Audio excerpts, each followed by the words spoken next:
Did you hear that? Yeah, that's a new one. Recording in progress. Is that what it said? Mine yeah. said this meeting is being recorded. Oh, I got a recording in progress. Like it was proper American. I don't know if the listeners will hear that, but either way, hello everybody. Welcome to the podcast. Welcome back to Once You're In, You're In. Apologies for no midweek podcast. It's my fault. Reason why? It was my birthday and I just stayed in bed and ate cake all day and cried. I'm a year older. One of my clients was like, "You're mid 20s now, mate," and he was like, 20 to 23 is like early 20s, 24 to 27 like mid 20s, and I thought about it and I was like, "Shit, he's right." So yeah, I'm getting old. But how are you getting on, mate? Yeah, sounds 2 years younger than you. Really trying to make the most of it every day. Waking up thinking, "Oh, I'm not 24." Thank God for that.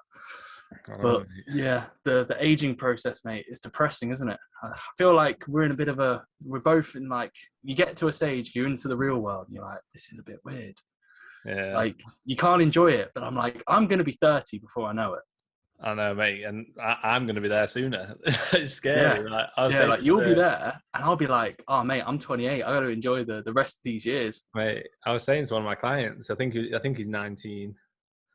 And he was like asking about my birthday, and I was like, and I don't want to sound patronising to like someone at 19, but I was like, that feels like ages ago. I feel like when I was 19, like the years lasted ages.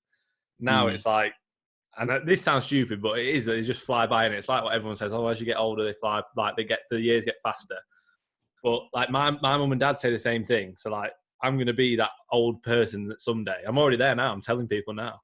Yeah. It's like, oh yeah, it gets faster. Like I said, I coach a fair few, and I'll say to them, like, I don't want to sound patronising. Yeah, I don't have any clients. Not anymore. But no, I'll coach a fair few, like 16 to like 18-year-olds, and they'll mention things, and I'm completely out of the loop. Like they'll like TikTok, for example. I have no idea. I know. And I'm like, I feel young, but I know nothing. We're not anymore. No, we're not. But I still feel like I'm young and I'm like an underdog and I'm coming through. And in reality, I'm like 8-year-old. Grow up. It's weird.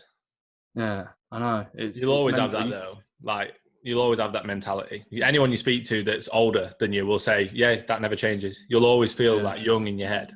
Scary. It's like I can compare it to like when Eminem drops another album and you're like, "Bro, you're 43." Like, you know what I mean? Retire. Shannon told me, and I don't believe this, but Shannon told me that. There's a guy at her work who doesn't know who Eminem is. I think he's like 17. 12. No, like 17, and he's never heard of him apparently. I was like, that's bullshit. Like even if he might not know of all his old music, but surely everybody. You'd think everybody knows who Eminem is, but apparently not. Yeah, that's mental. I know. It is. It's scary, weird. Like, yeah, super scary. Like, I think I asked my mum the other day. I was like, "How many years ago was the 80s?" And she was like, 30 or 20. And I was like, "No, it's 40." Like, it's 40 years. Surely she could have worked that out. No, but it's like your instant reaction. Reaction. Like, yeah, I know what you mean. Yeah, you know what I mean. Like your instant thought process. Either that, or she's really stupid. I don't know. I'm gonna go. She's got a calculator out and everything. She's like, yeah, 20. I just don't know. I can't do it, Reece. I just can't do this math. So can you ask me later? And I was like, yeah, sounds fair enough. Yeah, but no, time. That's the episode 8. Episode 8. Time. Yeah, depressing chat. Depressing chat. You've listened to this podcast for 8 minutes and 23 seconds. I actually don't know how long we've been going, but that was a guess. If that's right, then I'm stunned. It doesn't tell you anywhere. And you are 8 minutes close to death. I don't think it'll be that long. Leave a like, so therefore you can all die together. Can you like a podcast? You can like it on YouTube. You can like it on YouTube, yeah. Because it always gets like one. I don't think you can do anything on Spotify. Oh, you can leave a review, I think, somehow. Really enjoyed podcast. 5 stars, guys. Yeah. That's all you can do. Right, how's prep? What has it been, like 10 days? 10 days since the last podcast? Yeah, all good. I look horrendous this week. It was the D volume. No, it was small and flat. Yeah, Finn said to me, so it's the first time I was training. I haven't trained in a tank top since. I'm not too sure if you've noticed. And Finn comes over to me on Monday and he goes, "God, you look smaller." And I was like, "Oh, cheers, mate. Thanks for that." Like, really, really positive there. But you are. You're in that phase, aren't you? It's always the start of a diet. Shit, like you just look worse, but you're not lean. It's just being flat, innit? Yeah. You need it. You're in that. To go through it. you're in that in-between stage. And it's what when people say like, oh, I'm just so flat. And it's like, well, you're not really flat. You just lost a bit of fullness and you're fat still. And you probably weren't as big as you think you are. Yeah. So you're almost in that in-between where you're like I said, what you said, you're not lean. So I'm not lean. Like, for example, I'm going to do my condition based off the Ultraflex Rotherham posing room. And I'm lean enough now for the small light to be on. I mean, not to look at myself and go, I look shit. So that's a positive. Like, that's a step forward. But for both lights, no, too fat. So, but then at the same time, I look flatter and I've not, like, my shoulders look smaller. I mean, my traps have disappeared. Like, there's nothing here.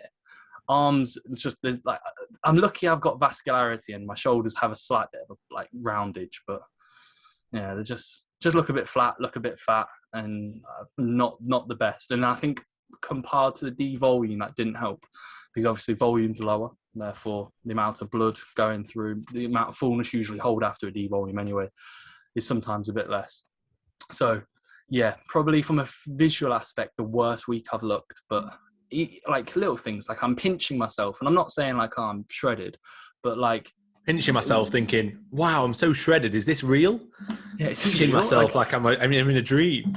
Mate, I was going to ask my mum to give you a call because she was getting concerned I'm getting that lean. That's what it was. Does she know you're on gear yet? Oh, mate, don't say that. I'm not on gear anyway. I'm natty anyway. I'm still natty. Actually, no, technically I'm not. I utilised your Himbar. Yeah, as of this morning, HCL. Have you actually added it in yet? Yeah, because I did cardio, fasted today. So it's going to be on my cardio days. I could have it in mornings before. I go for steps first thing, but it's not enough to even merit the level of anxiety. Did you notice any benefit from it today? No, not really. I sweat more a little bit. It's like I class it more as like a stimulant. Like it feels just like to get your heart rate up, isn't it? Yeah, it literally. And I noticed my lower back and like mid back always sweats a little bit more. Like that's the only thing I really notice. So I'm just targeting the fat cells. I was going to say that's great. Get that lower back fat off. Yeah, they got a lipolysis up, bro. Honestly, lower back fat's coming off. Vaso burns in. I was going to say, I don't really notice too much. I only took 10 milligrams, and the recommended dose. And don't quote me because I'm pretty sure, but I wouldn't want to say something and then people take it and die. But I think it's like 0.2 mg per kg. So if you're 100 kilos, 20 milligrams would be like the efficacious dose. Yeah, so I took 10 milligrams, so it's half of the intended dose. But it's a bit annoying because 10 grams. Took 10 grams. 10 grams, yeah. Yeah, 10 grams. And I also took a whole kg of creatine. I'm just loading up on creatine. 5 kg of creatine a day. Yeah, 5 kg. Not 5 grams. No, 5 kg. It's annoying though. Like I said, I took the Himbine I had last year. It was 5 milligram tablets. So you could titrate like 5 milligrams, 10 milligrams, 15, then 20. Where with this, it's 10 milligrams each. So it's a bit annoying because like 20 milligrams is like quite, like that's what I worked up to last time. And it's quite potent in the sense of like, if you're walking, I've said this before, if you're going for a walk, I'm convinced a car behind me is just going to run me over and kill me. Like if there's a car coming up behind you, you're convinced, okay, this is it, I'm dead. So like to go from 10 to 20 is quite a drastic jump. I would have preferred to be able to go to 15, and they're not tablets. What? Go on. I was going to say they're the pills, so when you cut them in half, it'd be powder. Okay. And the actual powder in them, if I'm not too sure if you've ever like looked into anything like that, it's never actually like pure Yohimbine. It'll be mixed with like salts, like little, I don't know, like you don't know if you're getting actually 5 milligrams of it. Yeah. So if you were to cut in and cut it in half and then take half of it out, you might get 7 milligrams or 8 milligrams, then 1 or 2 on the other one. So yeah, I'll probably just go 10 milligrams and then 20, and then I'll probably just sit at that, and then Glenn will go in. And then from that point, I can just, and then I'm technically on gear, so that'll be quite scary. But hey ho. How's training going? Shit, pressing's awful. No, so everything's good.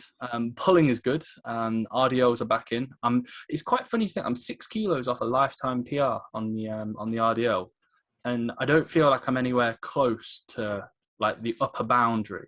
Like when I had it in last time, it was like a 220 to 250 run. And I could tell that I was like, right, I probably will struggle to get past 250. Where this time, like I'm 245 and my lower back's tight, but it doesn't feel heavy. And I'm not getting myself as switched on, like mentally at all. Like I used to get myself so amped up, it would ruin me. Like you saw me, I'd finish a set and I'd be like shaking for like 5 minutes. I'd be messed up. By now, I'm getting amped up, but nothing drastic. So that's going well. Lower sessions are back in. Nice to leg press. My quads are ruined today doing full volume. And I didn't say that, but like absolutely battered. And then, but it's nice to train legs again. And then pushing is just horrendous. Like any incline pressing is absolute dog shit right now. It's awful. It's so bad. Like I've said this to you with the low incline bench press during the last couple of weeks of lockdown. I like aggravated, like, you know, pec tying, anterior delt, like kind of just like when, let's say, you're getting a decent amount of like flexion, you kind of like getting into like a shortened position. I aggravated. I just got like a niggle. And I think that mixed in with like my ability to press in like a 4 to 6 rep range is just completely diminished. Like I just can't press anymore. So my like vertical pressing, sound. Tricep compound pressing, sound. Anything in an incline or flat nature under a 10 repper, horrendous. just can't press. It's just fluid retention though, isn't it? Like it's not that you've lost strength yet. Not that you will really lose strength. You likely will a bit towards the end, but it's not that you've lost strength. It's more so that just that power. It's that oomph that you've just not got anymore because you're now in a deficit and you're now flatter and you're not in a positive energy balance anymore. And even just that alone, although you've still got plenty of energy stored, like it is just that shift in fluid, isn't it? And then no matter what you try and do with your pressing, it always is the first to go. And I'm not saying it's gone or it's going, but just you can notice it like straight away as soon as you start dieting. Like you're pressing, it's like it feels harder to lock in. It feels harder to have power. It feels harder to control the eccentric. Like you feel like you're wobbling a bit. Like it's normal, and it's annoying. Like pulling legs, like I don't think they'll really take a hit at all.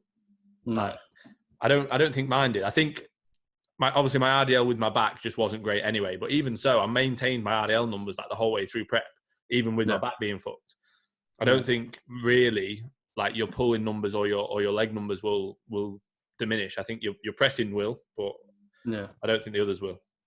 Yeah, no, I'd agree. I'd like to say, like, pressing wise, like, let's say we put in like a movement with more stability, I'll probably be able to progress it, but it will be where like I've got to understand that like I'm not going to press 4 plates on a flat bench again. Probably you'll be able to progress any new movement like you would exactly. With it being new. But I want to avoid that. Like I'm not saying that's something that you did, but it was because we went from a lockdown to a gym training. Yeah. So we swapped a lot of movements, and I almost think like there's a degree where I don't want to be like, I want to look at my program at the end, and the only things I really want to see come down is the overall volume if needed.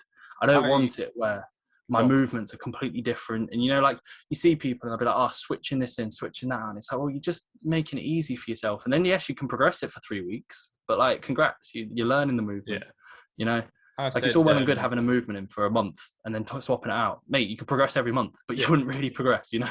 I said to you, didn't I? I was like, I think the best thing you can do before a prep is make sure that your program is ready for a prep. Yeah. Because otherwise, like if you're going into a prep, and don't get me wrong, like if you can do it, amazing. But if you're going into a prep with like 2 hinges in a week, a barbell back squat, a bent over row as well, and like loads of free weight pressing, like, if you can maintain all of those numbers throughout the prep, then great. But you're not gonna. Like it's very unlikely. If you could maybe have, you know, 1 hinge and a bent over row, maybe take out the back squat and put in a hack, take out the free weight pressing and have Smith pressing and have machine pressing. Like that can set you up for a whole prep where you probably won't have to change things. Like you said, I had to change because I had barbell pressing at yours, obviously in the lockdown, and obviously everything else changed because we got back in the gyms. But even so, before my prep started, I was running the dumbbells up, and I remember you had a high incline, low incline, 3 dumbbell press in a row, and then a neutral dumbbell press. It worked really well though. Like they all progressed really, really well. And in Dynamite, they didn't have any good kit. That chest press was pretty horrendous. The Smith wasn't good. The one that converges, like the most I've ever used. It's a really super wide chest press. So yeah, it's horrendous. Yeah, and then it converges to like a fly, if I remember correctly. Your elbows like cross. You can't help it. But yeah, like that actually worked well because I didn't expend any calories in that session because I just sat on the same bench in front of the same dumbbell rack and just grabbed the different dumbbells. It was actually really good. But yeah, it went high. It went high, low incline, then high incline, low incline, high, flat, neutral. Oh, But I remember I took them all up from like pretty much all of them up from the 40s to the 50s. Yeah, 6 total sets dumbbell pressing, just changing the angle. Yeah, well, it was good, mate. Like I honestly think doing that helped my pressing a hell of a lot. Because like before that, I thought that like the 40s I was like 40s, that's heavy. Yeah. Like before I did that run. But yeah, anyway, like I was tapering those down anyway. With the fact that like the prep was coming up and like getting prepared almost. I think, like you said, you don't want to go in thinking, oh, I'm definitely going to lose numbers on this, and this, so I'm going to take it out. But then you've also just got to be realistic. Like, if you can put yourself in a better position to start and try and keep the same numbers, then yeah, exactly. Like I said, I wish I'd have been able to do that without COVID, without the first lockdown. I'd have loved to have had numbers from the start versus the end that I could properly compare, but I didn't, because we obviously were in different gyms before and after and during, so I couldn't properly compare. Yeah, no, that makes sense. Should we also say as a caveat, it's important if you're finishing an off season that you need to be able to afford to continue to the off season so you can train. You know, you need to be able to afford to be able to eat, and also be eating and not having haircuts. Yeah, but you got to remember that you can't get muscles short in the off season. Oh yeah, so thinking about that, do we actually need food in the off season? Like if we can't get a muscle short, I think that's why people tidy up. You get to a position and you need to do a tidy up because you just can't get a muscle fully short in the off season. I just don't want to look small. I don't want to look stringy, so I'm not going to go to the gym. Yeah, fantastic logic. Finn messaged me that saying, "Hey mate, I'm not going to train. I don't want to look small." And I was like, "Yeah, makes perfect sense." I mean, going to the gym, training, maybe growing that could help, but you know what? I can understand the psychological pressures of training. But yeah. But no, I didn't really ask, mate. Anything happening in your world? I know it was your birthday. You've already spoke about that. But training-wise, everything good? Yeah, mate. All good. My back's still playing up a little bit, but not as bad because obviously I've not hinged. So the hinge has had to come out again, which is a bit annoying, but just makes sense at the minute. I'm quite liking like the 2 leg sessions. One of them being a little bit more glute and ham dominant. One of them being a bit more quad dominant. That's working pretty well. I'm contemplating potentially taking the press out of the upper pull and the pull out of the upper push and just doing a push and a pull, because like we were saying, I don't think my chest has ever recovered, like ever.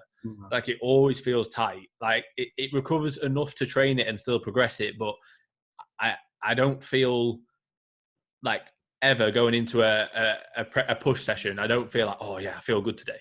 I always feel like, oh, my chest's tight, or my pec tie's tight. So I was thinking about that. I'll play around with it probably this weekend. I'll see how I feel. But then it'd obviously just be it'd only be hitting pull once a week, push once a week, when I've done it twice a week for however long. But looking at my physique, like it is my legs that need to come up. My legs are managing with twice a week volume, or twice a week frequency, and they're managing pretty well. They're progressing pretty well. Yeah. Like noticing decent progress in my legs. So if that means that I can bring down like the frequency of pull and push just once a week and get a bit more out of my leg training, then I don't mind that. And even a bit more out of the push and the pull training, because at the minute I just feel like sometimes I'm going into those sessions with a bit more fatigue than I'd like. But that's something I'm going to obviously have a play around with. But other than that, yeah, all's going well. Leg training's going really well. Like I say, it was my birthday. Nothing really changed. Had normal session on Monday. Trained on my birthday because I just want it so bad. Did you have an off-plan meal the following day? Nah, mate, I don't know what you're on about. And did you have an off-plan meal on Saturday as well? Mate, it's my birthday. So you had an off-plan meal Saturday and Monday. Mate, Tuesday. Do you really want to talk about off-plan meals? Mate, we'll happily go into it. I'm a month clean, baby. Can't chat to me. You used to have them every night. Every time Liverpool played. Every time Liverpool played a game. Once. Mate, and it was the only way. It was the only way to get me through the February depression of Liverpool losing every game. I was like, at least I have a pizza, so I can eat the pizza and cry into it. And I'd be like, God, this pizza's really moist. I don't know why. They're putting on like this is just too moist. Turns out it was tears. To be fair, I'm even like, obviously I went out for food on Tuesday. But like I said to you, I was like, it was nice, but I'm at that stage now in a gaining phase where like I'm not like, oh, I fancy this, or I'm looking forward to, like, I've been there for a while, but even more so now. Like before, if me and Shannon were going out for food, I'd be like, oh, cool, I can get this, I can get that. Like I just got a burger, like that's what I'll generally go with, 'cause I know it'll digest well. And it was nice, like it was good, but it just doesn't interest me now. Like it's crazy thinking. I remember like coming out of prep, during prep, I was sound. I didn't crave anything or want anything because I was just on it. I was so focused, mate. Just wanted it so bad. Yeah. But then after like, especially with the way that my prep ended, because it was like a shit ending with like, oh, the show's not going to be on. Like, it's postponed another month. Should I wait? And then I didn't wait, and it just shit how it all ended. Like, it felt really weird. It was a very like, it was a bit of a anticlimactic finish. Yeah. So like, I did like, it was nice to obviously have some different bits of food. Like, I didn't go overboard. Obviously, I stayed like lean coming out of it, but. I remember then thinking like, oh, I'm looking forward to being able to get this and get that again, like stuff that I'd not had for ages. Whereas now I'm just like if Shannon was to say, oh, do you want to get something this Saturday? I'd be like, no, I'm not bothered if you're not. Like we do it on a Saturday because it's nice to have that together, to have it, because we don't really have any other meals the same, or we don't have any other meals the same. So it's nice to have that. But yeah, it doesn't feel needed. But then I also feel like maybe let's say if I didn't have it for a month, would I maybe think, oh, it'd be nice to have a burger, you know what I mean? Yeah. But they digest, like what I have now, I literally just have like a burger on a Saturday and it digests really well. Like protein's really high, so it's not really an issue. Yeah. No, I think I quite like the idea. It's a bit of variance. It gives you that like kind of normality in a sense, like where you and Shannon can kind of like enjoy something together. And it's not really where like, even if you weren't to eat a burger and you're eating like, say, like your normal post-workout meal or whatever, I don't think it's more the enjoyment. You go out, you get something different. Exactly. Like, that's the only thing. And I think when you actually break through down, like this is I noticed this when I was about 18 and I was dieting loads, and I was like, it's literally just a mental connotation and attachment that we have to food. Yeah. Once you get past that, you almost like, well, it's quite normal to, when you, after a diet, to be like, oh, I really want this, I really want that. I notice it, like, for example, I taste my cereal now post-workout and I'm like, oh, this is really sugary. This is sweet. Like, this is nice. But before, I'd eat it. You don't even taste it. Like, and you're just like, this is it. You know, and it's not why I look forward to any meal. Like, I'm not even hungry. I feel absolutely sound. There's nothing at all. 10 weeks from now, I'll probably be like, yeah, the thought of a pizza would be like, oh, I'd like a pizza. But it's that mental thought. The more experience you have with it, the easier it gets. It's like, because we've dieted before, like, and because we've done like stupid diets as well, like that's why I think I found prep so easy. If it was my first ever diet, I don't think I'd have either not been able to do it, like I'd have either binged, or I'd have done something, been like, I can't do it. I'd have struggled that much. But because I've done it like numerous times, it just becomes second nature. And like I say, if you're strong enough mentally, like you literally just think like, yeah, I'm hungry and it'd be nice to have some food, but like I'm not going to because I've not finished yet. Like, and you only really want, like, it's not that you need a specific food. You literally just need energy. Yeah, you just want to feel normal. It's not. Oh, I need a pizza. Yeah. It's no, you need calories. Like, it doesn't matter where you get them from. Like, you just need more calories because you're that lean and you've dieted for so long. So yeah, I think it is. It's just like I say, it's more so the social aspect. The reason that we say I need a pizza is because pizza's seen as a social food event. And you know, obviously it's high calories and it tastes nice and everything, but if we were brought up to be told that cream of rice was a social food, like we'd all be, oh, I need cream of rice, like, oh, cheat meal cream of rice, like it's just best carbohydrate in the norms, isn't it? You sit down, your mum looks at you and goes, this is the ultimate carbohydrate. Brings it out. Fair, you do have like baby rice, don't you, when you're little? Yeah, true. Yeah, but you know the JP one says the ultimate carbohydrate. It is. That's just drilled into you. And like you don't even know. You're 12. You don't even know what a carbohydrate is. It's on the syllabus at school. What is the ultimate carbohydrate? You learn it in nutritional exams. JP core. That's it. That's the answer. And you do. That's the main question on the Mac nutrition course. Like, what is the ultimate carbohydrate? JP core. Yeah. And then Finn's only allowed to say that because if his CMP don't have a cream of rice. If not, he'd literally be terminated right this second. Hey, I'm not get an email. I was told today I'm not supposed to post about it. Oh no! Okay, fair enough. Are they doing something like that, or should not talk about it? Apparently, but mate, like at the end of the day, I'm not saying don't go to CMP, am I? Like, I have CMP everything, just not what CMP don't do. Fin 15 CMP. Go and buy all the shit, guys. Yeah, they reduced him from 20 to 15. Yeah, they took away the discount codes. Now they brought them back. Are we doing questions? Yeah, we got a few questions. We both put stories up late, which resulted in I'm gonna say lesser people. Like we've got about 6 combined, haven't we? I'm not too sure if you've got any more. I've got 1, 2, 3, 4, and then I've got one. A guy asked one on one of the previous videos. He commented, and I forgot to bring it up. So let's do that one. Comment. Yeah, I saw that comment, and I thought we haven't got back to it. Let's do that one now. The deadlift one. Yeah, I can't remember exactly, but I remember reading it. It was. We can get back to that. Let me have a quick look. I think I can find it. I think it was your opinion on deadlifts. Are they needed even for someone who... Whoa. Even for someone who doesn't... partake in powerlifting. Yeah, something like that. You don't want to get injured, bro. I got a question like this on my... I did a rest day, like, questions, on Tuesday. And I answered it on Wednesday, so I failed. I can't remember which... I got a question like this. And it was like, do you deadlift? Is it worth the risk? And I think I put something like, the risk. I was like, the risk of having a thick set of erectors. Opinions on deadlifting. Is it worth it for someone not competing in powerlifting, etc.? Pros versus cons. Yeah, I'd say so. I'd say unless injuries are going to be a limiting factor. So, for example, your hip hinges are so sporadic and they affect other areas of training. But at the same time, your back doesn't really need, you wouldn't look at your posterior. I remember when you were posing, and I'd say to you loads of times, for someone who can't hinge, it doesn't really show. But I would look at this and I'd say, is it needed? No, I don't think they're needed.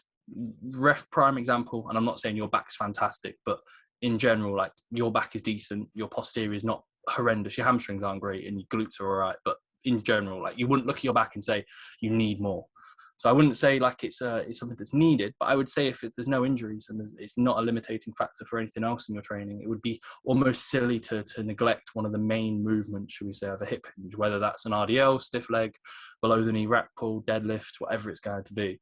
I'd say it would make sense to get strong with a decent amount of hip flexion, going through the stages of hip flexion, shall I say, and progress upon that. So, for example, the person who's asking, if you were to take your 120 kilo deadlift to 180 kilos, that would probably, don't want to say the generic, it will show, but with hinges, it usually does. So it would be good to see. And I'd say that for someone who's not partaking in powerlifting, you should do it unless, as mentioned, it's going to impact anything else in your training, or potentially you've already got injuries. Yeah, I agree. I think if you can have it in or have a form of hinge in, then have it in. I don't think you need to be married to a deadlift, likewise a squat or a bench press. As long as you're loading those areas that you're trying to target with those movements anyway, then you'll still get the same output, the same sort of result from it. Even if you do, let's say, rather than doing a conventional deadlift, if you do a stiff leg, or even if you do a 45, I'm having to do at the minute, doing a 45-degree hyper to get that form of hinge, and then doing a lot of rows and upper back work to target a little bit more that you may be missing out from a heavier loading set doing a pull from the floor or an RDL. You can always break it up, just focus on where you're actually trying to stimulate and look at your strengths and your weaknesses. If you are trying to be a better bodybuilder, if you're trying to bring up your physique to a more balanced and better physique, look at where your strengths and your weaknesses are. If you've got a horrendous posterior chain and you've never tried hinging, then the answer's there for you. If you've got a good posterior chain and like you say, for me, I'm not saying I've got a good back, but my back doesn't, at the minute anyway, benefit from hinging. It takes away from all the rest of my training. It actually hinders my training at the minute.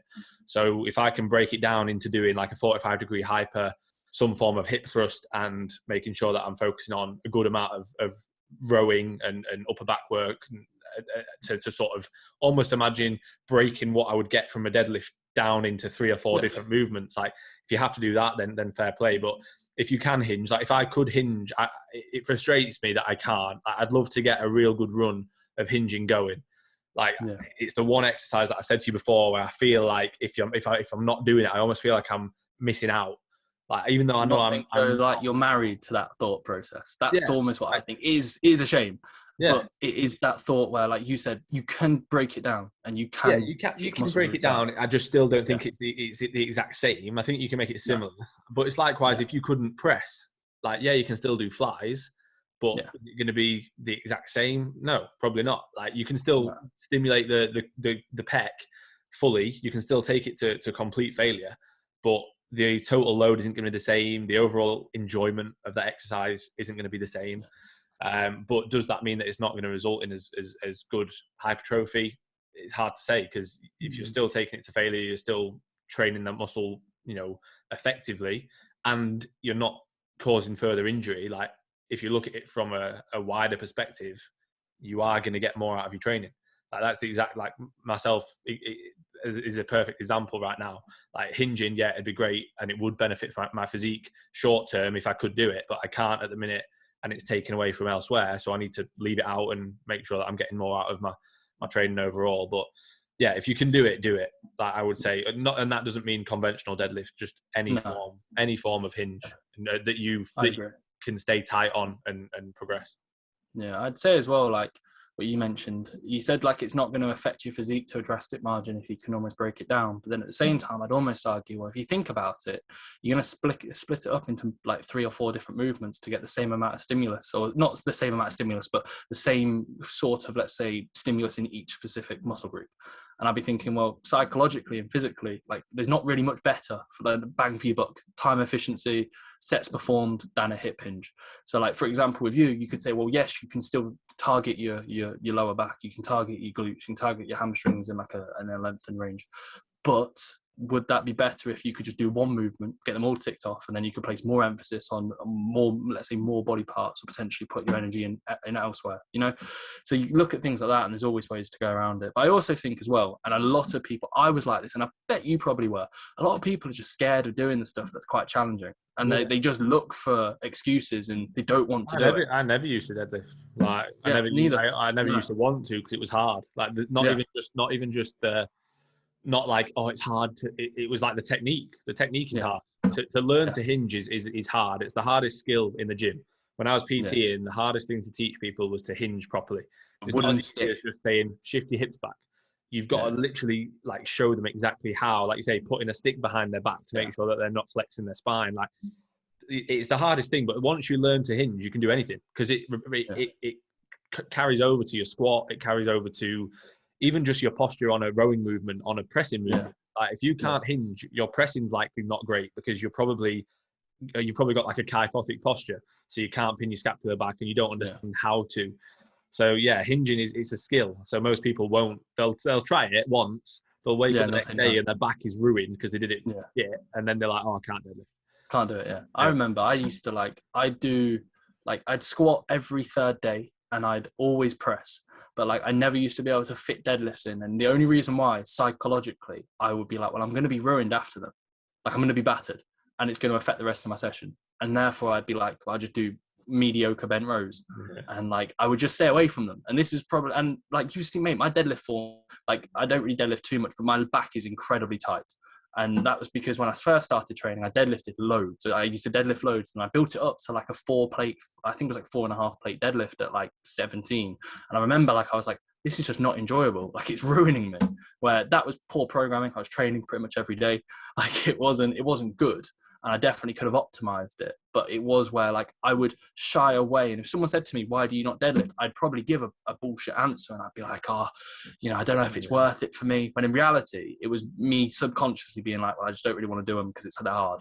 And I feel like a lot of people have that. Then they're like, I had clients, and we've said it before, where we're like, right, just do a hinge. And they're like, oh, I can't because I've done this and I've done that. And it's like, well, can you even, like, let's say, like, initiate the movement by pushing your hips back? And they'll say, well, no, not really. Or they won't even tell you. But then they'll say, oh, the back hurts. And like, as you mentioned, they're just doing literally like some level of like keeping the bar on them and just going into spinal flexion, like a reverse ab crunch with a barbell. It is all That's what it is. It is solely execution. Like, anyone, like, don't get me wrong, like, if you're pulling crazy weight, like, you're not going to feel good the following day. You are going to feel trashed, but you're going to feel trashed like centrally and through your whole posterior chain. Like, people who say they can't deadlift it because, like you say, the form isn't good, and they end up literally just loading the vertebrae of the lower back. and then they're like, oh, my lower back hurts. And they think that's how a deadlift's supposed to feel. They think they think a deadlift, like most people think a deadlift is a lower back movement, and it's not. Like, it shouldn't be anyway. Like, don't get me wrong, yes, you're going to train your erectors really well, but you're not training your lower back. You're training like your whole posterior chain. If you only feel your lower back, something's not right. You know, whether it be that you've got tight hip musculature or weak hip musculature. A lot of time it's like weak glutes, weak hamstrings, or you just, it's more often than not, it's that you can't hinge. Like, literally just don't know how to hinge, and it's hard. You got to practice. Yeah, every week they're losing a lumbar disc. And they're just disappearing. 5 1 week, next week 4. They're like, the next week they're on 2, and they're like, I've lost like 3 discs. I don't know what I'm doing. Like my coach inch shorter every week. Every week you see them, they're like, mate, I swear you were 5'10" the other week. And they're like, yeah, I'm now only 5'7". You're updating your Tinder bio. Yeah, you're updating your Tinder bio every week. You're like 5'7", 5'3", but then you've updated no torso. You put D, like, you know, when you see the powerlifters, and they're like B, C, S, D, like the bench, squat, deadlift in their bio.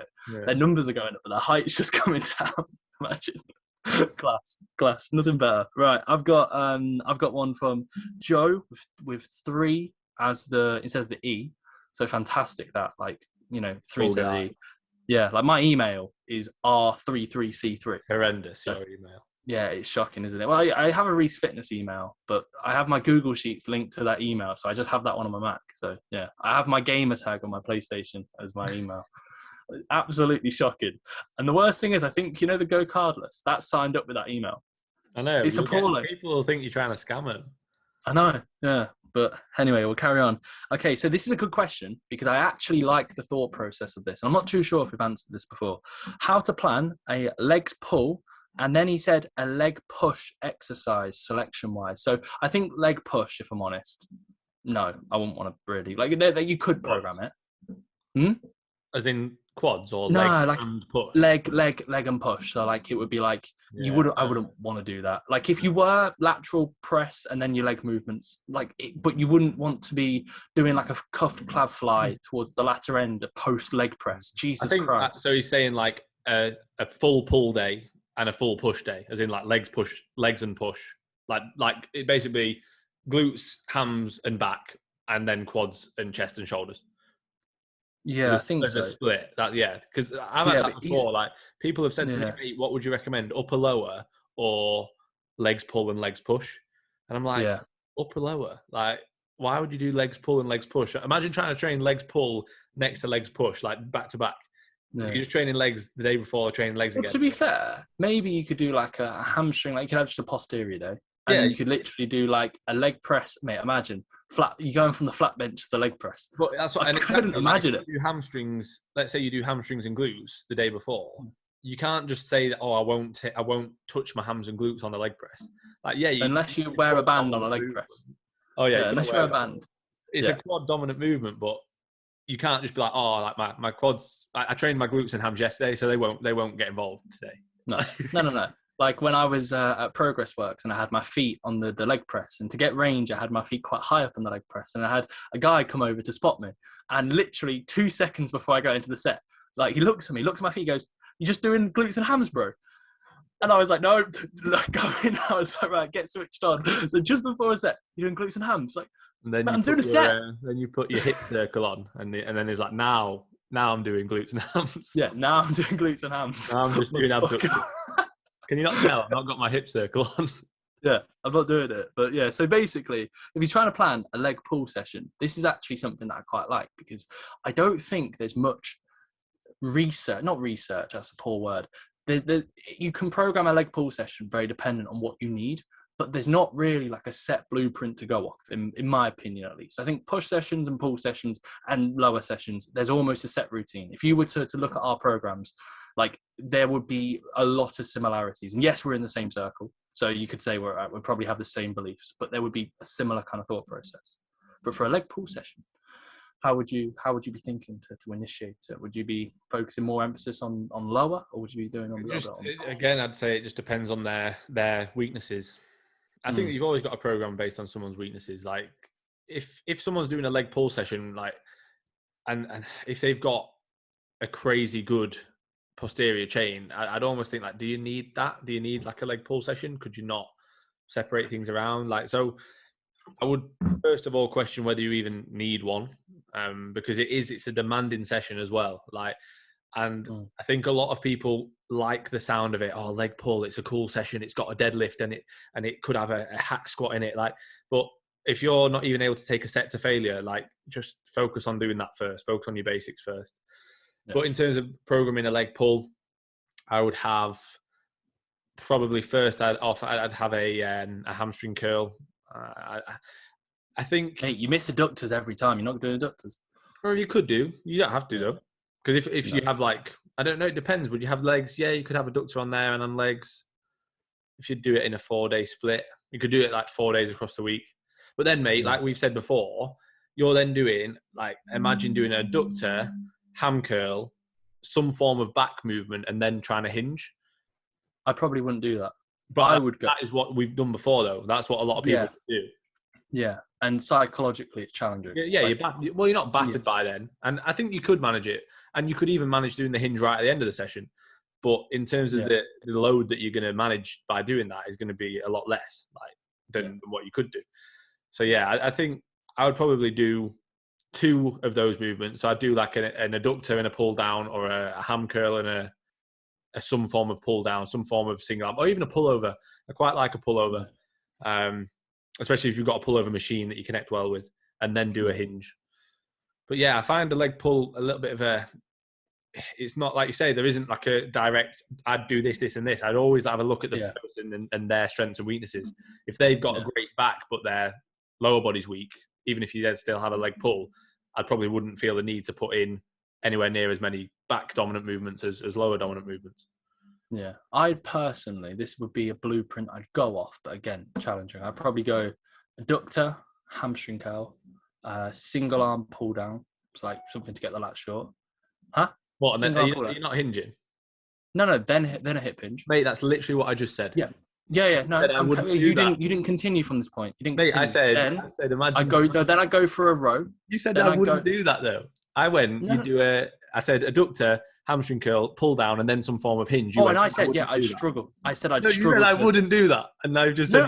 Did I say that? I said I'd struggle. And to be fair, in the lockdown, I didn't actually do the adductor because we didn't have an adductor. It went hamstring curl, single arm pull down, hip hinge. But if I had access to an adductor, I'd probably do an adductor first. I'd do one set of that. You said you wouldn't do it. Oh, well, I would. So I've changed my mind. We're allowed to change our mind. So within the last 2 minutes, I've changed my mind completely. I'd do that. I'd then do a row. I'd then do a leg press. I'd then do a leg press. I'd then do a leg extension and like an intensifier.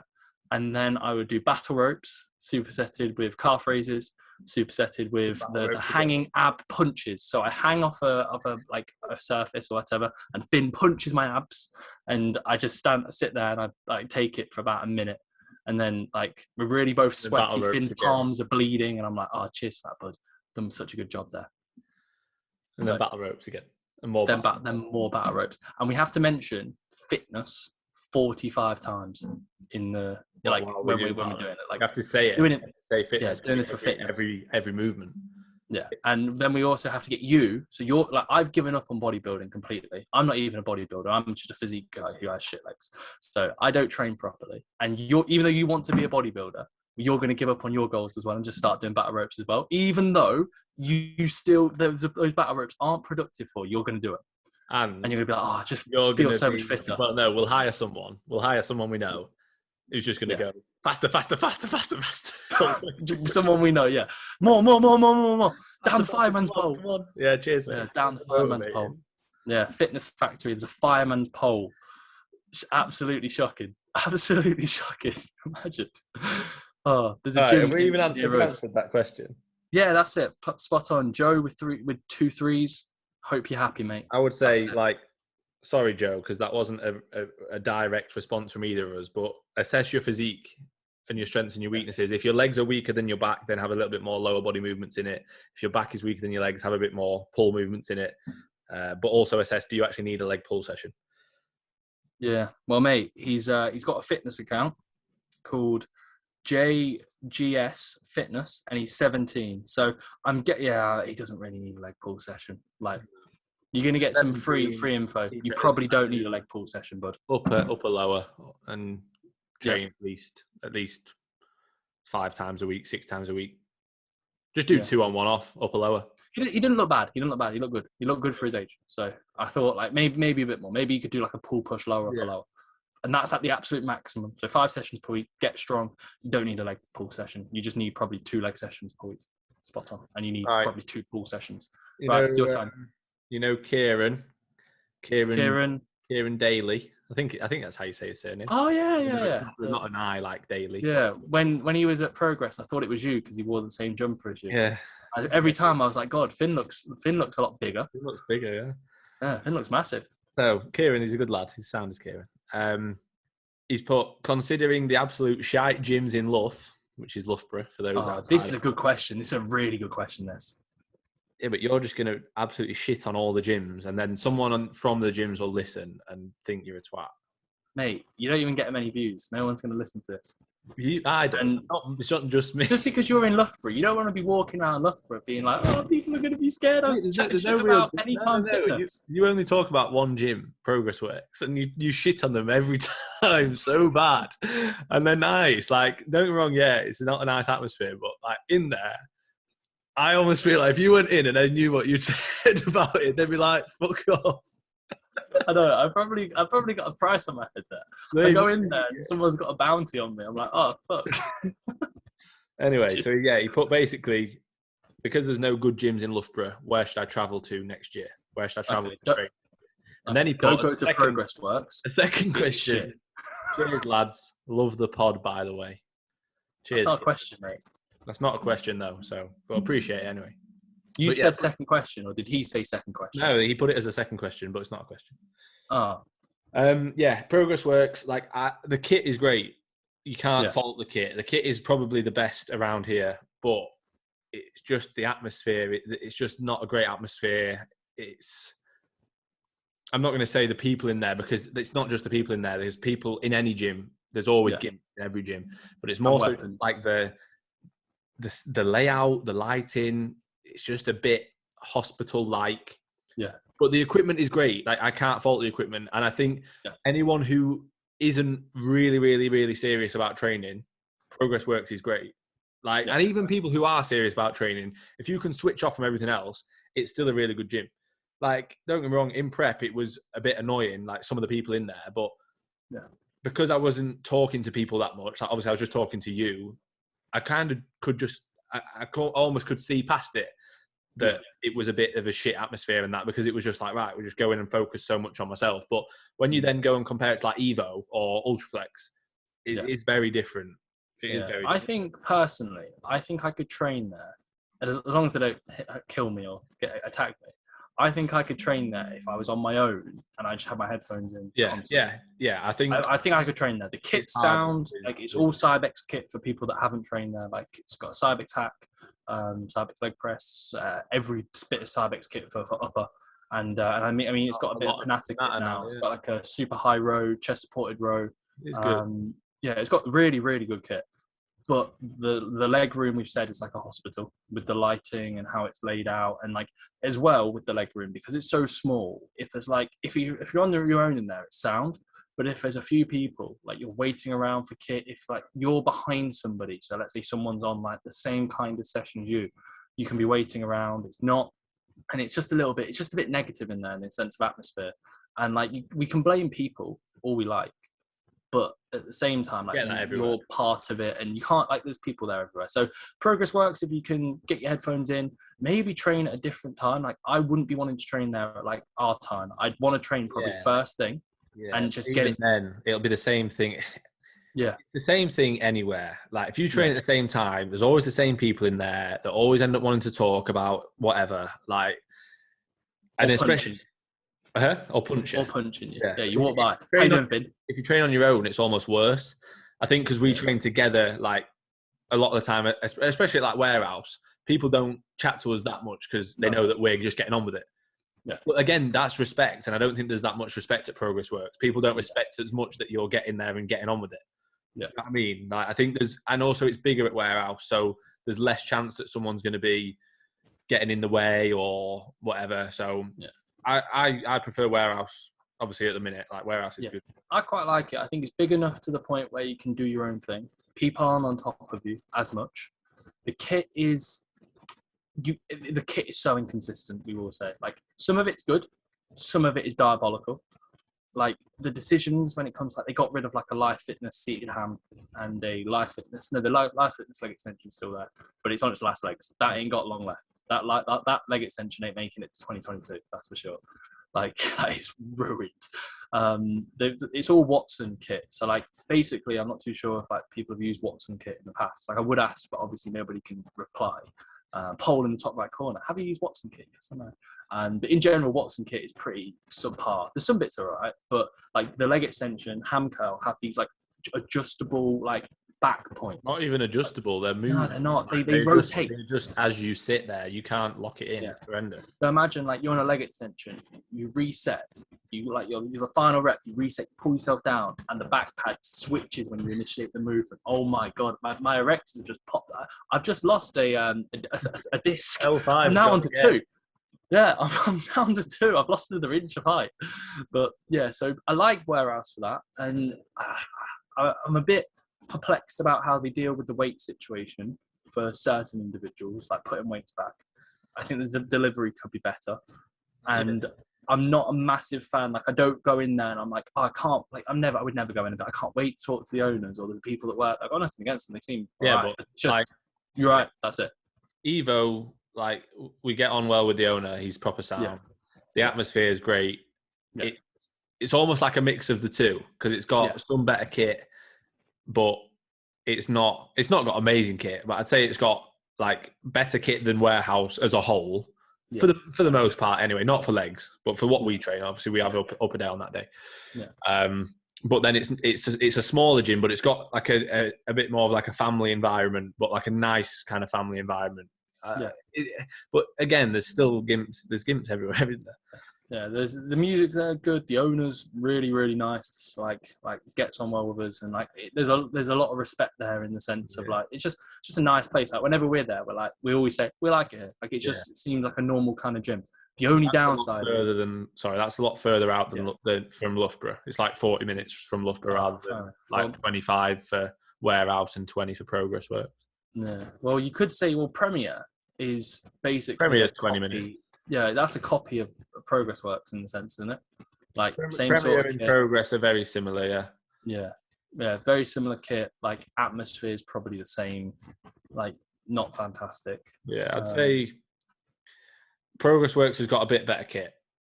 Yeah, but Premier might have a little bit better atmosphere. Yeah. This is the dilemma we have. Like we've said it multiple times. People will ask us, like, don't they? Like, why do you train in so many different gyms? Or like, obviously, when we go to Ultraflex, like, as if you travel like over an hour here on a Monday. It's like, but if there was an Ultraflex down the road, like, we'd train there. Also, there's Physique Evolution in Derby, which might be decent for Kieran because it's not too far for him. But obviously, for you, that's like 40 minutes. Yeah. So it's like that'd be further for you. For me, it'd be quite close. It'd be about 20 minutes. So we could try that at some point. That it does look a decent gym. Yeah. But in Loughborough, because I know he messaged obviously, he didn't put like is there a gym in Loughborough? But in Loughborough, like literally, if you're going to train in Loughborough, it's pure gym or any time. Yeah, but Dynamite's like FTR now, and it's really expensive. Oh, has it changed? Yeah, it's FTR bodybuilding, and it's really expensive now. Oh, is there a new kit or is there anything? Oh, mate, Shannon's at the door. Give me a minute. Yeah, sound right. I'll entertain everyone. Talk about gyms. Yeah, sound. So basically, solo in this now. This is going to be a little trial for a solo podcast that I might do eventually. In reality, I wouldn't think we'll get jealous. But no, it's a bit of an issue. As mentioned, we've had a massive dilemma. There's not one gym near Loughborough, Leicester, that pretty much has it all. But then at the same time, you could say, well, me and Finn are probably just quite picky and we're very selective with where we train and what kit we're going to use. And in a sense, like it is quite like we were training in a shed. So there will be a level where you go, well, you could train anywhere. And in theory, we definitely could train anywhere. But at the same time, like if we can be picky, we can move our work around. Like me and Finn have lost about 6 clients over the last week or two. So we're pretty much employed at this stage. Come on, don't bring me into it. Yeah, and mate, you said to me yesterday, I'm so sad. Yeah, for you. Oh no, I'm not sad. I'm just like, oh, this is what it is. I imagine, but no. So yeah, it's almost a sense where if we can be picky. I said, like, we were training in a shed, so there might be some people that listen and they go, God, this is such a first world problem. Like, a gym is a gym, and in reality, mate, if we were literally on an island and it was like there was one gym, we'd train there and we'd be sound. There wouldn't be any issues. But if we have access to free choices, we will definitely have choices. Finn's smiling. What's up? Is Shannon okay? How you doing, Shannon? Hopefully you're all right. All right. A good day at work? She's nodding. Yeah. I think she's got Parkinson's. Sorry if anyone's got Parkinson's. Oh, Finn's cutting that out. Anybody got Parkinson's on the podcast? I'm sorry. Yeah. No offense from a Parkinson's only fan. Right. Let's do a couple more, but I need to wrap it up because I've got to eat and then we're going to the cinema. No, mate, you going to the cinema? What are you going to see? What's it called? Spiral. It's the next one of the Saw series. It's the latest one. Oh, is it? Oh, mate, come on! I need to get a third man invite to stuff like this. I'd tag along and just sit. You and Shane need to come. Yeah, mate. The last time I went to the cinema, you were like, I said, you were like, oh yeah. Oh, that probably came across as quite rude. Yeah, I'll be down. No, the last time I went to the cinema, mate, was like start of 2020, and I got. Do you know the girl that I told you about that was a bit not normal? And mate, I went on my phone. I got a WhatsApp come through from like a new starter, and it was like when I first started out properly coaching. So I was like trying to make a good impression. Got on my phone. She didn't talk to me for the rest of the night. Literally, she just sat there. And I went on my phone. To just reply to one WhatsApp. The film hadn't even started. And I kind of like, I remember saying to her, like, you're right. And she was like sipping on a drink every time I went to talk to her. Shannon's the exact same, right? So we watched Wonderful Beasts, the second one. Fantastic Beasts and Where to Find Them. Film. Yeah, I don't even know what the it's called. second film is a porn. The second one, right? Like half an hour in, I was like, what the fuck am I doing with my life? Like, I hated it. I was like, I hated what I was doing. And right. No, because I'm not going to say that, oh, let's go. Not even halfway through. But anyway, I checked my watch to see the time. Yeah. Apparently, right, so I think my phone was between my legs. And apparently I kept going on it when I didn't. I checked it a few times. to check the time because I was that bored and I was like, when is this going to end? Yeah. And then Shannon was fuming, mate. It was like I'd murdered someone. Yeah, mate, I literally said to her afterwards, I was like, what's up? And I was like, can you just tell me? Because it was one of those where, you say to a girl, like, oh, what's the matter? And they say, nothing, it's fine. Yeah. You're like, well, no, it's not fine. Tell me. And she was like, I don't know why you have to go on your phone during a film. And I literally was like, are you for real? I said to her, I was like, I just went on my phone to get back to a new starter. But I was like, I didn't know this was like a written rule. My phone buzzes and the film's pretty shit or the film's not enjoyable. See, I hate it. People going on their phone during the film, I don't agree. And I wasn't doing that. Yeah, this was before the film. Before the film? With the adverts. Before the film, that's fine. During the film, I think it's rude because obviously other people want to watch. But like before it, fair play. Like, or even if you check your phone, especially when if your brightness is down, like you wouldn't even know that I'd checked my phone a few times. Like no one would know apart from Shannon because she wasn't even watching the film. She was just staring at me. It was that boring. She was just staring at me to see if I was doing anything wrong. Yeah. But yeah, the film was shit, and we'll move on. Yeah, and I didn't get talked to all night, so that was the last time I went to the cinema. Yeah. Okay. Well, you're not coming with us. Cheers, mate. Thanks. All right. Next question. Yeah, your one. How did both of you guys meet and become training partners? Exclamation mark. This is from Jackie Eubank. Jackie Eubank. Chris Eubank. Who's Chris Eubank? Yeah, an old boxer. Chris Eubank. That squeaky voice. Yeah. So big Chris Eubank's son's coming through with the questions. Yeah. Right. So we've told this story before. I know. Do you want to just go through it quickly? No, we don't need to. Right. We literally met at a gay bar in Loughborough, and that was it. Yeah. There was nothing much to it. We literally went up to each other. You know what I mean? Yeah. Sound. I said to him, "You got good arms," and he went, "Oh, cheers, mate. You've got good delts." And we just started training. We trained delts and arms the next day. Never look back. We never look back. Never look back. No. Continue. Have you got another question? Yeah, I got Adam's life. Oh yeah. A big fan of the podcast. Are there any other YouTubers/IG accounts that you enjoy watching in your spare time? If so, who? I'm going to sound so cocky here because I think the answer for both of us, there might be a few, but I don't really watch anybody. No. Like, I go on my Instagram and I will watch about 5 people's stories. One of them is because I absolutely love the guy because he's hilarious. Cheers, mate. No, it's not you, mate. It's can't train because of his haircut. Like, living legend. I literally, mate, click on his stories the second I see them. I'm almost obsessed. Who is it? Oh, Drew Physique. Love him. So you could, mate. You ask, I'll tell you. Second point. If we carry on, I've watched. Who are the other 4? Oh no, to be fair, I wouldn't actually know. I watch a few others. I watch your stories because obviously, but I see them in person, so it's not like I'm like, oh, I need to see what Finn did today. I need to rewatch what he did and make sure his execution's on point. And then other than that, I don't go on my Instagram and think, oh, I hope to see. Like, I watch what Tim puts on his story, but he doesn't really put his training up. But that's because I get on well with Tim. Trying to think, and then any clients, like if I've got clients that like I know that have like fitness accounts, I'll make sure to give them a watch. But I don't selectively like go through my Instagram and like, oh, I hope to. I read through actually a lot of like like Dusty Hanshaw. Is it Dusty Hanshaw? And then there's the Dante Trudell, Nick Gloff. I read through a lot of their posts. Like if I get 5 minutes and I'm sat around, or like let's say, I don't know, I've got a sunbed, so I don't need to say if I'm waiting for a sunbed. But you know, if you've like got back to all your WhatsApps and I'm like on social media, I read through some of their old posts. But other than that, I don't really watch YouTube, if I'm honest. Like for other, like, what about you? Anything that you like to watch? I'm similar. Like with Instagram, like there's a few people that I'll watch. Like, but like I say, I'm not actively like looking for their stories. I'll go on, like you say, like people like coaches more so than anything. Yeah. Like people that are renowned coaches. So like if JP posts something, I'll read it. Like if Matt Jansen posts something, I'll read it. If Hypertrophy Coach puts something on, I'll often watch that. Like more so than anyone else. I'll watch stories like obviously time to time, just people's that come up, but very rarely if someone's like got a Q&A on or anything like that, like very rarely will I watch it. More so just not out of like, I'm not bothered, just out of time. Like,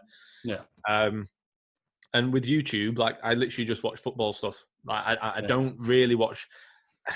If I'm going to watch like a bodybuilding video, like I'll watch either something on JP, like usually battle ropes, or I'll watch. Are you what? Worst video they've ever done. Or I'll watch like James Hollingshead, and that's pretty much it. Like usually when I'm on YouTube, it's just football highlights, Sky Sports News, things like that. Like, that's kind of what I watch. That's my like, when I'm like eating or when I'm having some time to just chill for 5 minutes when like between generally when I'm eating, like I'll spend 5-10 minutes having a meal, and if I'm not getting back to WhatsApps or whatever when I'm doing that, then I'll just stick on like a 5-10 minute thing, like Harry Kane wants to move to Man United.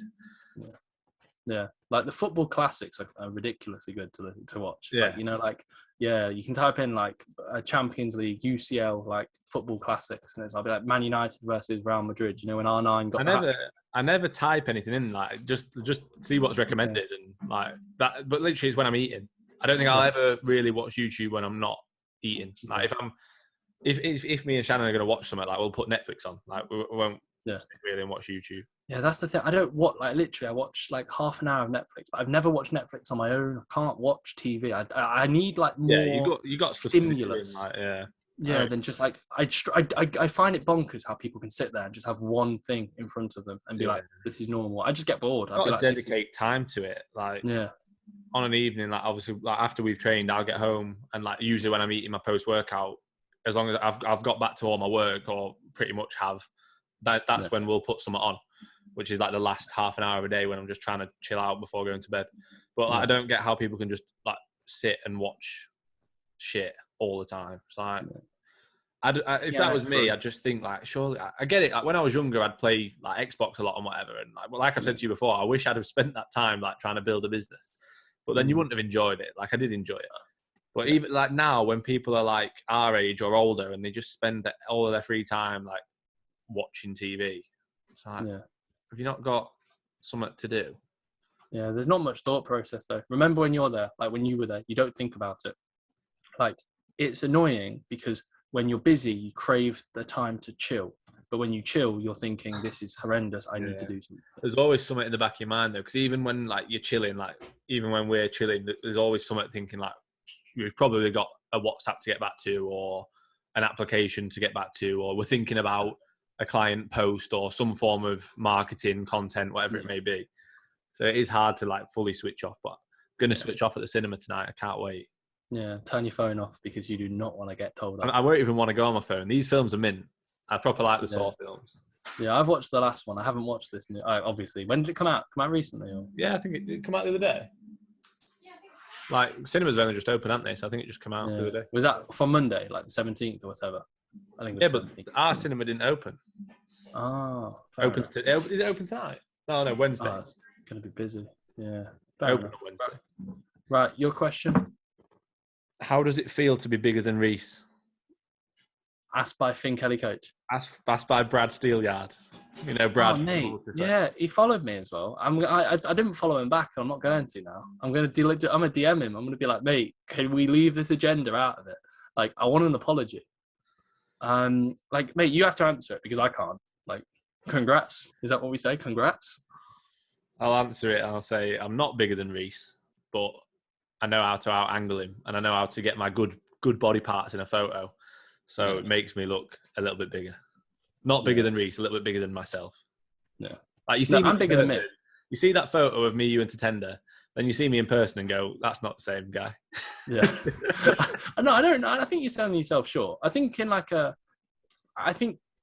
a sense, I wear hoodies all the time. Like my frame is better I've got wider shoulders, so I will always look like, even if we had the same muscle mass, I'd probably look bigger than you in like clothes. Yeah, definitely. You've got a wider frame, like yeah, exactly. But I don't think like I said this to you before, like if you were to not see you before, I don't think you've got the stereotypical natty, do you even train when you're in a t-shirt? Or why do you tell me that all the time then?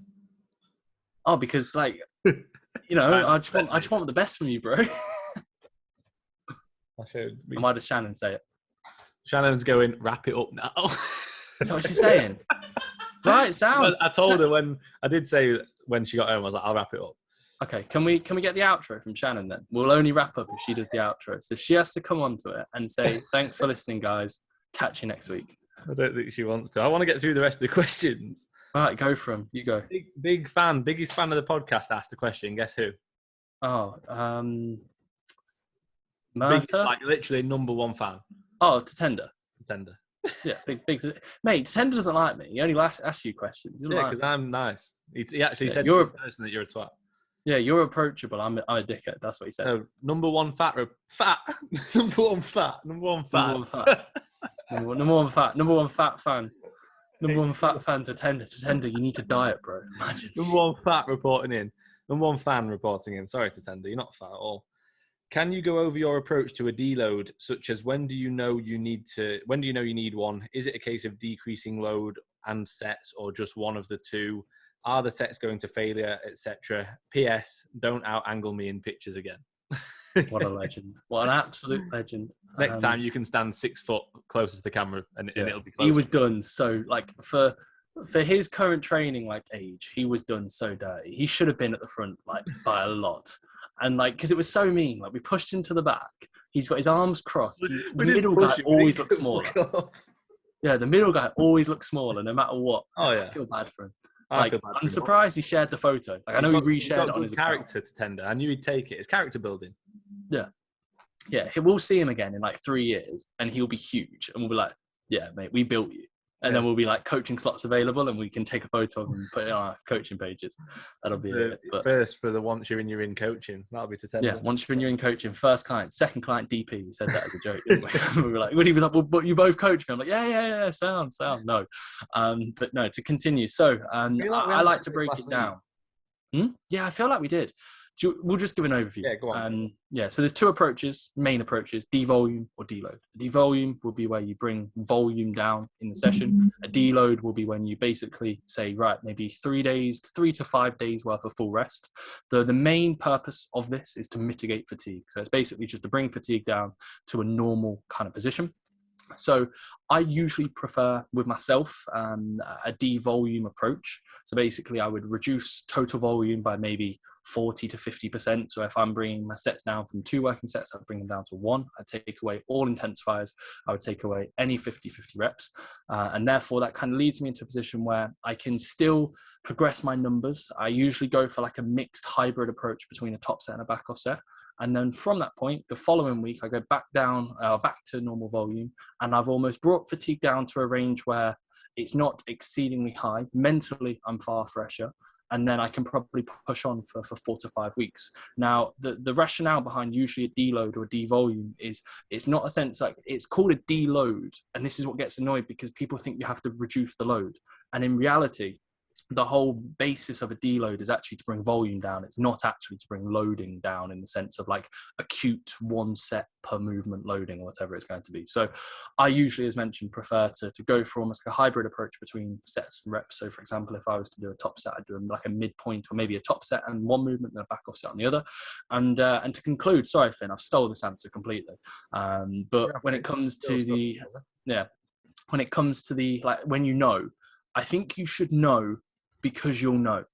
So for example, like you know once you're in, you're in. Yeah.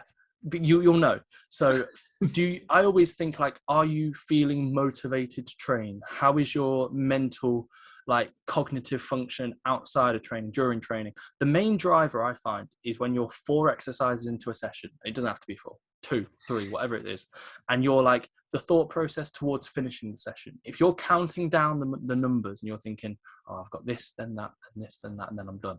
That's pretty much when probably fatigue's at a high amount, and you'd almost probably benefit of pulling back and seeing, right, did anything change? Do I feel better? If so, you are probably quite highly fatigued. And you probably won't realize until you go through a deload or devolume period. So, yeah, I'd also say, like we spoke about before, like most people don't need them. Most people don't train anywhere near hard enough to actually warrant them. And obviously, we know like Tatenda, we don't watch him train. Like I've not seen Tatenda's training properly, but without being rude, like I don't feel like Tatenda is at a level of training where he's really going to need deloads or devolumes just yet. I think most people who, it's almost like if you're asking, how would I know if I need one? You're probably not at the level where you're going to need one. Like you said, you'll know if you push to the point where your training starts to go to shit, then you know. But your training has to be at a certain level before you know if it's gone shit. Yeah. Most people aren't even at a level where they'd know if they've had a good or a bad session because every session is just meh. The gym and their sleep's inconsistent. Push and pull things. That's it. They don't go in with a focus of being the best that they can be. They don't go in with numbers to beat. They don't go in with nailing every external variable. So they don't even know if their session has gone well or not because they don't know how it should be. So like for us, we can tell straight away. If we have like 2 or 3 poor sessions in a row, we'll be like, mate, what's going on? Like I'm obviously like accumulating too much fatigue. Like I don't think we've ever had 2 bad sessions in a row. No. And if we have, straight away we'd be like, mate, something's not right. But that's because we know we set a standard for ourselves that as soon as we fall below that standard, we can tell. And it's not because we couldn't be arsed that day or because we've missed a beat, because we haven't. It's because of some other reason, which is usually fatigue's too high, so we need to pull back. So when you're at that level, you can really tell. If you're not at that level, then I would say you're probably not at a level where you need a deload or a devolume. Yeah. Do you agree? No, I agree. And I think in most cases, like with someone like Tatenda, your deloads will probably just come from natural causes. So for example, a birthday, a Christmas period, a holiday, like 2 or 3 or 4 deloads a year, every 3 months. Like that's like, when you actually think about it, if I said, right, 4 deloads a year, that's every 3 months. That's fine. Like you'll most likely have something that pops up when you're not completely about it. How many? You might have to have 3 or 4 days off. You know. How many times have you had a client who's checked in and been like, "Oh, mate, I missed 2 sessions this week," and that 2 sessions that they've missed leads to 4 sessions off in a row, And I'll say to them, yeah. like, so you basically had a deload then. Yeah, like, I've had 4 literally days of today. complete rest. Like, so like I'll always, whenever they do that, I won't like class it as a deload, but I'll put it in the other notes. Because it'll say like rest. So then when I can scroll back over time and look at it and go, like, you know, they'll say, 2 weeks later, I feel like I might need a devolume. I'm like, 2 weeks ago, you had 4 days off in a row. Like, you don't need a devolume. Yeah. So yeah, there's a lot to cover on that, but I'd say like for the most part, you probably don't need one. Like if you're having to ask, like, when will I know if I need one? Yeah, you'll know. You'll definitely know. Okay, have you got any more? Yeah, one super easy one. Why do you do a leaning single arm curl instead of a standing single arm curl? Why do I, or why do you, or why do we? Why do both of us? That's what it was. So mainly just for more stability. Yeah. Why imagine doing a standing without holding on to anything? I personally think there's a little bit more to it. It's very bro sciencey. And I said this before. I said it to you when we first did them. I quite like the thought process of having a straight line from like your anterior delt to your elbow to your hand. Yeah, but you're pretty much, like, how I'm thinking of it, you'd get that anyway. How I'm imagining. Mate, if you're doing a single arm, I could say you would. But if you're doing a dual arm, if you're doing a dumbbell dual arm, mechanically your shoulders here, your elbows are here. Like, it doesn't suit. Shannon's getting agitated. She's like, Finn, the film starts in 30 minutes. Screaming at me. Yeah. Maybe. Yeah. So yeah, that's the reason why. Stability. Yeah, I was visualizing it as someone doing a single arm without holding anything. Because like I'll have clients, I'll have them on a single arm like dumbbell curl, and every now and again, like it obviously says in the cues, lean away from a immovable object, but they'll be stood there with like just not holding anything, just stood there doing a curl, and I'm like, right, lean away from something. But yeah, more so for stability. I quite like the fact that you can have a full sort of dead hang at the bottom of every rep, and your body's not in the way. Like you say, from a sort of joint perspective, you're going to be reducing the joint stress if you're not having to twist or move around your body or anything like that. But yeah, more so for me, it's just to create more stability.